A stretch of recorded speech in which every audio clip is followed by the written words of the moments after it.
السلام علیکم، آپ دیکھ رہے ہیں ہمارا یوٹیوب چینل UB اپڈیٹ۔ اگر آپ چینل پر پہلی مرتبہ آئے ہیں تو ہمارے چینل کو سبسکرائب کر دیں تاکہ ہر آنے والی نئی ویڈیو آپ تک پہنچ سکے۔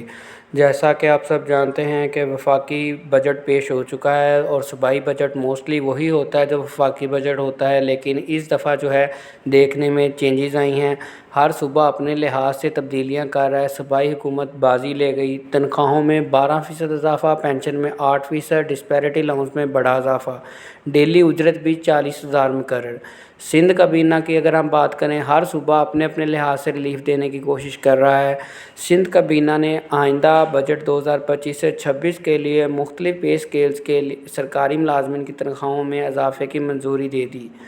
تفصیلات کے مطابق سندھ کابینہ نے گریڈ 1 سے 16 تک کے ملازمین کی تنخواہوں میں 12%، جبکہ گریڈ 17 سے 22 تک کے ملازمین کی تنخواہوں میں 10% اضافے کا اعلان کیا ہے، لیکن یہ اتنی اچھی نیوز اس لیے نہیں ہے کہ انہوں نے ڈسپیرٹی الاؤنس کے حوالے سے بات ابھی تک نہیں کی۔ اب میں اس ایوان کو بجٹ 2025 میں دیے گئے ریلیف اقدامات کے بارے میں آگاہ کرتا ہوں۔ بڑھتی ہوئی مہنگائی کو مد نظر رکھتے ہوئے صوبائی حکومت نے ملازمین کی بنیادی تنخواہوں میں 10% اضافہ کرنے کی تجویز پیش کی ہے۔ ریٹائرڈ ملازمین کی مشکلات کو مد نظر رکھتے ہوئے ان کی ماہانہ پنشن میں 7% اضافہ کی بھی تجویز ہے۔ کم از کم اجرت 36,000 سے بڑھا کر 40,000 کرنے کی سفارش کی گئی ہے۔ سرکاری ملازمین کے لیے ڈسپیرٹی ریڈکشن الاؤنس کو 15% سے بڑھا کر 20% کرنے کی تجویز ہے۔ یہ KPK کے حوالے سے میں آپ کے ساتھ انفارمیشن شیئر کر رہا ہوں۔ سندھ نے ریڈکشن الاؤنس، ڈسپیرٹی الاؤنس نہیں دیا۔ اب اگر ہم پنجاب کے حوالے سے بات کریں تو 30% جو ہے 30% الاؤنس کا اعلان جو ہے ہونے کے چانسز کافی زیادہ ہیں۔ ڈسپیرٹی الاؤنس کے متعلق بڑا اعلان 16 جون کو بجٹ پیش ہونے والا ہے پنجاب حکومت کا۔ اس حوالے سے رحمان علی باجوہ صاحب جو اگیگا کے چیئرمین ہیں، ان کا میں آپ کے سامنے بیان شیئر کرتا ہوں۔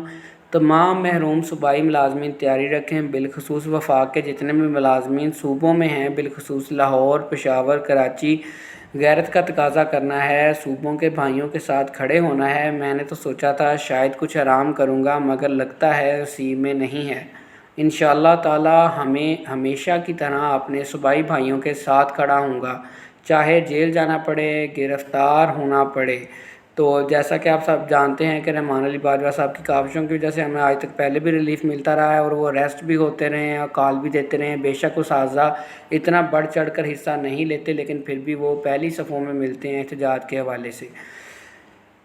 اچھا جی، اپنے حق کے لیے نکلنا ہوگا۔ پہلے سب کی اجتماعی لڑائی تھی، اب ہر صوبے میں انفرادی طور پر لڑنا ہوگا۔ اتفاق اتحاد کے ساتھ متحد رہیں۔ اب دیکھتے ہیں صوبائی حکومت 16 جون کو پنجاب کے ملازمین کے ساتھ کیا کرتی ہے۔ امید رکھیں انشاءاللہ 30% کے چانسز کافی زیادہ ہیں۔